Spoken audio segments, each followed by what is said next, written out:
AP Telangana weather report. AP మరియు తెలంగాణ రాష్ట్ర వ్యాప్తంగా రాబోయే 4 రోజుల పాటు భారీ నుంచి అతి భారీ వర్షాలు కురిసే అవకాశం ఉందని వాతావరణ శాఖ అయితే హెచ్చరికలను జారీ చేసింది. జాగ్రత్త అంటూ కూడా దీన్నైతే పేర్కొంటూ ట్వీట్ కూడా చేయడం జరిగింది. ఇక రేపు మరియు ఎల్లుండి పలు ప్రాంతాల్లో మోస్తరు నుంచి భారీ వర్షాలు పడే అవకాశం ఉందని రాష్ట్ర విపత్తు నిర్వహణ సంస్థ కూడా వెల్లడించింది. ఇక ఏపీలోని ఈ జిల్లాలో అయితే భారీ వర్షాలు పడబోతున్నాయి. సో అవేంటో చూద్దాం.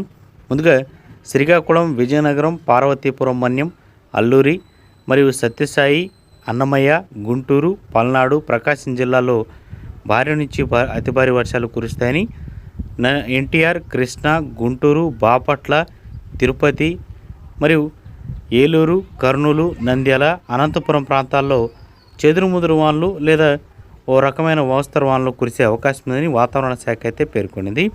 ఇక లోతట్టు ప్రాంత ప్రజలు అనేవి తప్పకుండా అప్రమత్తంగా ఉండాలని కూడా వాళ్ళందరికీ కూడా సూచించింది రాష్ట్ర విపత్తు నిర్వహణ సంస్థ. దానిలో భాగంగా ఏపీ వ్యాప్తంగా వర్షాల ప్రభావం అనేది ఈ 2-3 రోజుల నుంచి కంటిన్యూ అయ్యి మరో 4 రోజుల పాటు ఇదే ఉపరితల ఆవర్తనం అనేది ఋతుపవనాల ప్రభావంతో కొనసాగే అవకాశం ఉందని అమరావతి వాతావరణ కేంద్రం అయితే తెలిపింది. ఇక తెలంగాణ రాష్ట్ర వ్యాప్తంగా చూస్తే హైదరాబాద్ వాతావరణ కేంద్రం కూడా మనకి గట్టి హెచ్చరికల్ని జారీ చేసింది. ఇప్పటికే 2-3 రోజుల నుంచి హైదరాబాద్లో భారీ వర్షం అయితే నమోదవుతుంది. ఇక రంగారెడ్డి, మెదక్, నాగర్ కర్నూల్, ఆదిలాబాద్, వరంగల్ మరియు మహబూబ్ నగర్ ఇటువంటి ప్రాంతాల్లో మోస్తరు నుంచి చెదురుముదురు వానలు పడతాయని, మిగిలిన ప్రాంతాల్లో మాత్రం ఓ రకమైన మోస్తరు గాలి లేదంటే ఉరుములు మెరుపులతో కూడిన చిన్న చిరుజల్లులు పడే అవకాశం ఉందని వాతావరణ శాఖ అయితే హెచ్చరికలు జారీ చేస్తుంది.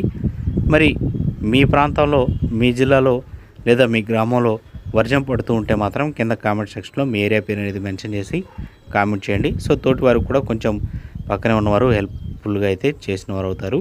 సో ఇది ప్రజెంట్ వెదర్ అప్డేట్కున్న సమాచారం. ఈ వీడియో నచ్చితే లైక్ చేయండి.